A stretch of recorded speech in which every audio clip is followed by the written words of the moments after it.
Rodney Collin. La teoría de la vida eterna. 11. La separación por el sufrimiento. La preparación para la tremenda empresa de permanecer consciente a través de la muerte, debe consistir en hacerse intensamente consciente de uno mismo durante la vida. Algún principio de conciencia debe haber ya emergido del cuerpo y haberse logrado al estudiar todas las manifestaciones de ese cuerpo en forma objetiva en la condición favorable de existencia física, antes de que pueda haber ninguna autopercepción en la muerte. Este principio de conciencia debe aprender a recordarse a sí mismo, es decir, recordar ahora todas las manifestaciones de su cuerpo físico y sus relaciones con él.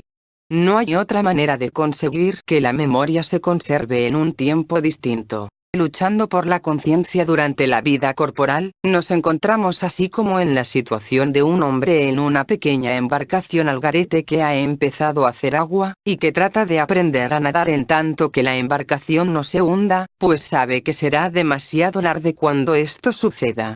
Este poder nadar en otro mundo, esta adquisición de un principio permanente de conciencia, está relacionado con la creación intencional de un alma. Dejando a un lado por el momento, el ejemplo de los grandes místicos y maestros religiosos, podemos ver claramente que es este el camino que ha sido hollado por muchos de los más grandes escritores, artistas y músicos, cuyo secreto no podremos comprender si no admitimos esa posibilidad. En las obras de Shakespeare, por ejemplo, sentimos un tremendo crescendo de comprensión por todas las debilidades, pasiones, luchas, aspiraciones y sacrificios de los hombres, que solamente podían surgir del descubrimiento de todos los aspectos de la naturaleza humana en él mismo, es decir, de su autoconciencia. Al mismo tiempo, al percibir y expresar tan vívidamente todas las pasiones mortales, sentimos que algo en Shakespeare se ha separado gradualmente de ellas, recordándolas todas y sin embargo permaneciendo aparte de ellas.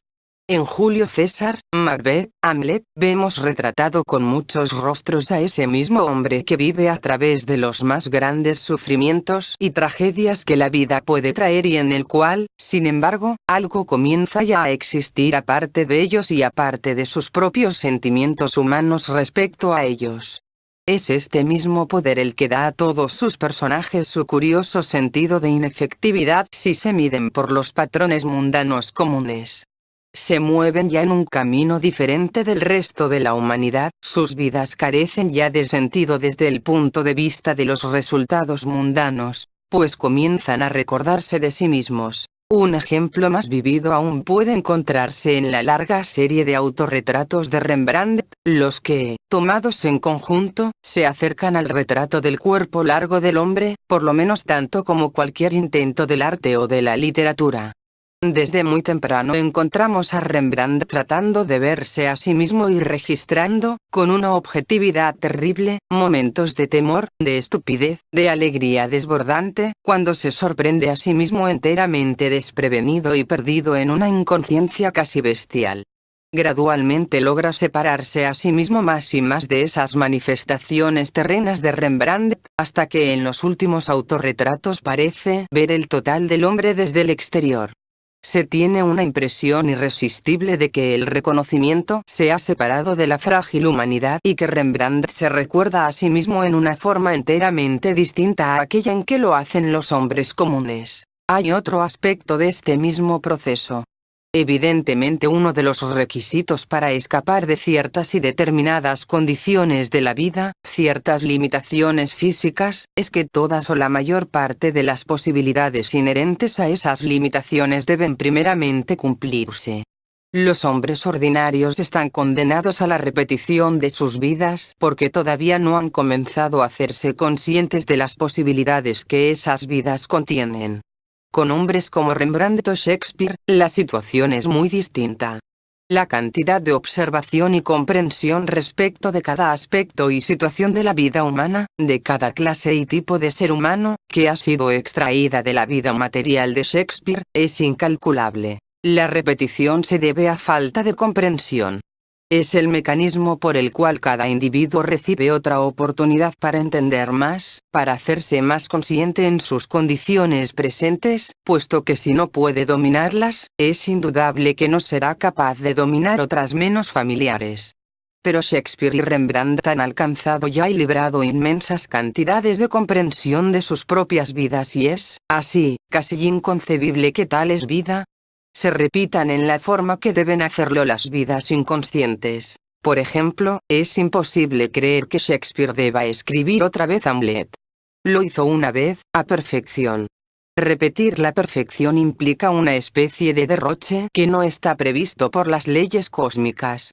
La imperfección se repite, la perfección no. Y, sin embargo, Hamlet existe en la historia. Innumerables representaciones de esta obra han ocupado a cientos de actores y de productores, han influido en muchos miles de espectadores, han creado modas, frases, orientaciones de pensamiento que matizan toda nuestra civilización y han pasado aún a los aspectos más mecánicos de ella. Por lo tanto, alguien debe escribir Hamlet. Para escapar de la repetición, Shakespeare debe enseñar a alguno otro a escribir Hamlet. Debe poner a alguno otro en su lugar. Entonces él quedará libre para otras tareas. Y de hecho este ejemplo es bastante bueno, pues en la famosa controversia Bacon-Shakespeare, podemos ver la huella confusa en el tiempo ordinario de la paternidad de un gran trabajo histórico pasando de un individuo a otro en sucesivas repeticiones o recurrencias. ¿Cómo llegaron esos hombres a su extraña situación en los límites de la libertad? Su característica más saliente es un intenso deseo de ver objetivamente, aún a sí mismos. Pero aparte de ello, no podemos menos de sentirnos impresionados por el extraño papel que parecen haber desempeñado los sufrimientos en ellos. Una y otra vez vemos, al estudiar la vida de estos genios creadores, una gran tragedia o un gran sufrimiento que parece inevitable, que ellos no tratan de evitar y que, en alguna forma curiosa, parecen necesitar. Es como si en cierto punto de objetividad creciente hacia sí mismos, ninguna experiencia ordinaria fuese suficientemente fuerte. Nada que no sea el sufrimiento es una prueba suficiente para su fuerza adquirida. Esto es particularmente cierto respecto de tales hombres cuando se aproximan a la muerte. Rembrandt, después de su magnífica carrera, murió enfermo, olvidado y absolutamente solo. Beethoven, sordo, hecho pedazos, desamparado y abandonado, fue olvidado por el mozo borrachín al que envió en busca del médico. Tolstoy murió en una estación provinciana de ferrocarril cuando, a la edad de 82 años, escapó en una peregrinación imposible al Tíbet. Newton había sobrepasado en tal forma las reacciones ordinarias, que se le trató como a un loco y lo mismo ocurrió con Nietzsche. Ciertamente la muerte de todo hombre es trágica y solitaria. Pero en estos casos, la tragedia y el sufrimiento parecen jugar un papel bastante distinto del que juegan en las vidas de los hombres ordinarios. Estos sufren inútil y vanamente, y para ellos el esfuerzo por evitar un mal innecesario, es indudablemente justo. Pero ya en algunos de esos otros casos, el elemento bastante distinto del sufrimiento intencional, parece entrar en juego. El sufrimiento no es evitado y aún se le busca, simplemente porque es la cosa más dura con la que el hombre tiene que luchar y la más grande prueba de sus poderes adquiridos, de separar su conciencia de sus manifestaciones corporales y mirarlas desde arriba y en forma objetiva. Cuando llegamos a los grandes maestros religiosos de la humanidad, encontramos estos sufrimientos deliberados, llevados a extremos que desde el punto de vista del hombre ordinario son enteramente incomprensibles. Una sola palabra a Pilatos pudo haber cambiado todo, pero el Cristo no hace nada por evitar su crucifixión y, en verdad, actúa en tal forma, dadas las circunstancias y la actitud del pueblo, que la hace inevitable. Sócrates, ante el Senado ateniense, se conduce en forma semejante. El Buda a sabiendas toma el alimento envenenado que le ofrece el herrero de una aldea a la orilla del camino. En tanto que Milarepa, el santo tibetano, cuando un pundit celoso promete a su amante una turquesa a cambio de que le dé al sabio un platillo envenenado, primero manda a la mujer a cobrar por su trabajo y después acepta deliberadamente el platillo.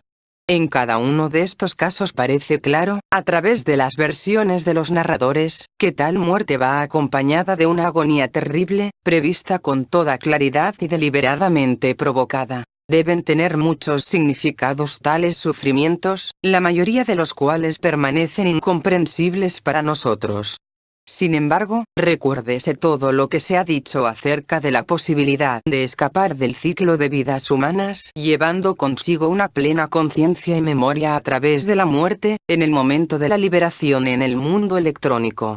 Y como la conciencia para endurecerse y templarse en esta prueba, tendría que haber comprobado de antemano su capacidad para resistir los más terribles choques y las mayores desventuras que el mundo humano pudiera ofrecerle. Desde cierto punto de vista, por lo menos, el incurrir deliberadamente en grandes sufrimientos precisamente antes de la muerte, debe ser para acostumbrar la conciencia a tales choques y así permitirle resistir la transición final sin flaquear. El dominio sobre el gran dolor, le da la intensidad, el vuelo necesario para continuar ya separado del cuerpo. Le permite, como si dijéramos, emprender el vuelo por sí solo. El sufrimiento es el medio principal por el cual una parte del mecanismo humano puede separarse de la otra. Aún en el caso de una visita al dentista, es posible que un hombre sienta, ello sufre, pero yo no sufro. En tanto que sentado en un cómodo sillón de brazos, en una habitación a temperatura agradable y después de una buena comida, es prácticamente imposible para él inducir una sensación semejante. Tal separación o división, cuando se lleva lejos, libera tremendas cantidades de energía emocional. Ahora conocemos la inmensa potencia de energía liberada por la fisión de las cubiertas electrónicas del núcleo de un átomo. Exactamente semejante es la liberación de energía en el hombre por la separación de la cubierta física exterior de su organismo, de su núcleo, de su yo desconocido. Tal separación es ordinariamente producida por la muerte, y los resultados incontrolables de esa fisión ya han sido estudiados antes. Pero tanto en la fisión artificial del átomo como en la separación o aflojamiento artificial de la conciencia respecto del cuerpo, el problema es encontrar el choque suficientemente violento y penetrante para que se obtenga el resultado, y sin embargo conservar el experimento bajo control. En el caso del hombre, el sufrimiento intenso totalmente dominado y debidamente dirigido, parece proveer el único choque de la intensidad requerida. Tal vez el amor más extático o la compasión pudieran servir. Pero en tales casos, como se nos ha hecho notar, la compasión en realidad acepta un sufrimiento equivalente y parece no existir verdadera diferencia entre las dos fuerzas. Evidentemente hay graves peligros. El inmenso choque que resulta de la fisión del átomo, debe efectuarse exactamente en el lugar preciso para arrojar el electrón fuera de su sistema. En forma semejante, en el caso del hombre, la aplicación de la gran fuerza del sufrimiento exactamente entre el principio de conciencia y sus manifestaciones corporales, para separar las dos, únicamente es posible después de una larga preparación moral y psicológica. Pues su aplicación equivocada, como en innumerables sectas de flagelantes y automartirizantes a través de la historia, solamente puede servir para mutilar el organismo psicofísico y fundir la conciencia con el cuerpo en forma inseparable. Ese, que es uno de los resultados más terribles de la experiencia prematura, es suficiente advertencia de que todo lo que se ha dicho no se refiere al hombre ordinario. El uso intencional del sufrimiento solamente resulta práctico en conexión con el trabajo de una escuela de regeneración. Y, aún así, solamente en un momento muy preciso. El sufrimiento, como el calor, no es solamente un agente de fisión, sino también un agente fijador. Hace posible el aflojamiento y la separación de los diferentes aspectos del hombre, pero, también, en cierta forma, tiende a fundir su ego fundamental o individualidad indisolublemente con aquel aspecto hacia el cual ha gravitado durante el período de sufrimiento efectivo del dolor. Desde un punto de vista ordinario, su efecto es hacer permanentes esas actitudes que eran predominantes en esos momentos. La mutabilidad, que es a la vez debilidad y salvación del hombre ordinario, se pierde así.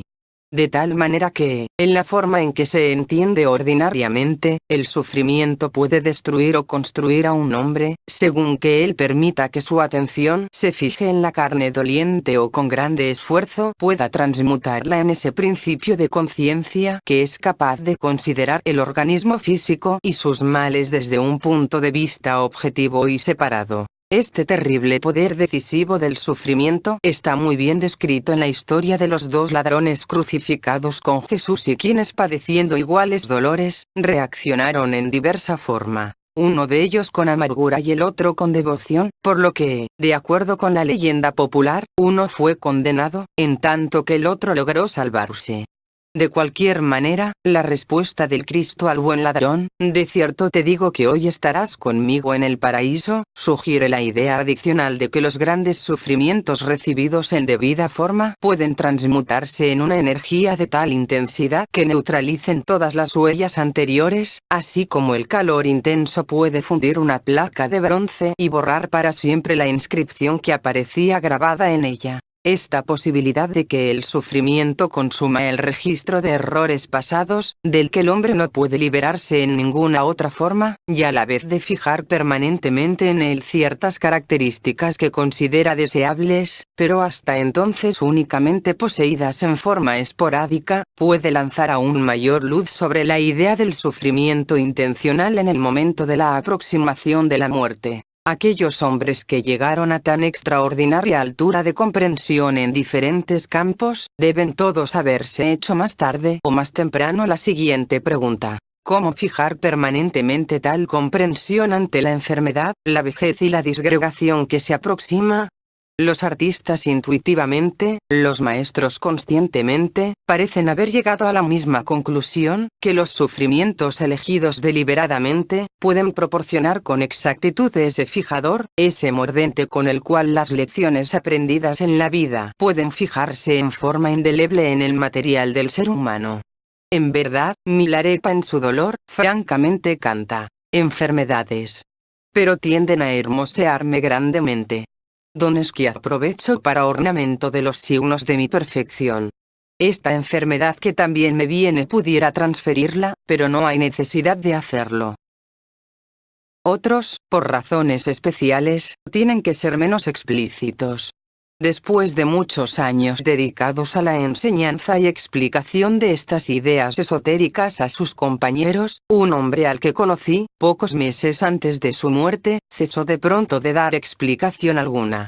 Por un silencio y una separación casi absolutas, pareció aislarse de las fuerzas perturbadoras de la vida, que absorben el alma de todo hombre que no ha fijado en sí mismo su propio campo de conciencia. Después, en el último mes, cuando su muerte era ya claramente cuestión de días, su debilidad extrema y sus dolores agudos y constantes, este hombre comenzó a emprender, sin explicación, una serie de tareas que demandaban una resistencia casi incomprensible desde el punto de vista normal.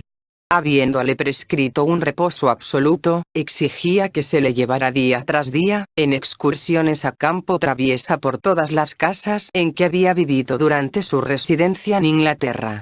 En esas excursiones ni comía ni bebía, y a su vuelta, con frecuencia permanecía toda la noche sentado en el automóvil en la obscuridad y el frío.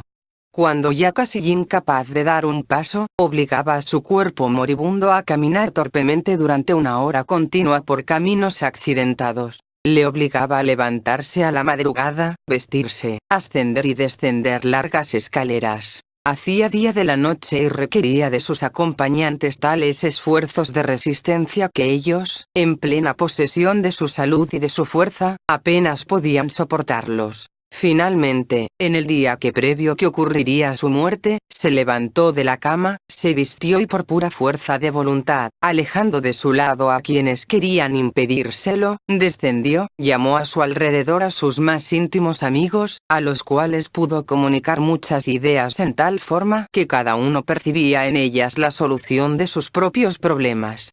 Después se retiró y al amanecer del día siguiente murió con pleno conocimiento de su fin. El significado completo de esta conducta, ya sea para el hombre mismo o para los que se encontraban a su alrededor, debe quedar inexplicado para nosotros. Solamente puede decirse que con ello demostró ciertos poderes, tales como hablar a los otros sin palabras audibles y comunicarse con ellos a distancia, lo que normalmente se considera milagroso. Y, además, que esos poderes no los ejerció por la satisfacción de usarlos, sino como funciones de otro estado de conciencia y en relación con alguna tarea ejecutada en algún otro mundo. Los sufrimientos pertenecen a la naturaleza del cuerpo físico orgánico. Es el temor a ellos el que ata al hombre a la mortalidad. Aceptándolos intencionalmente, burla la naturaleza y la muerte. Demuestra la separación entre su voluntad y el poder de su cuerpo. Separa el alma y la pone en condiciones de llevar una existencia independiente en el mundo invisible. Se recuerda a sí mismo. En tal forma, el hombre puede prepararse para la inmortalidad consciente.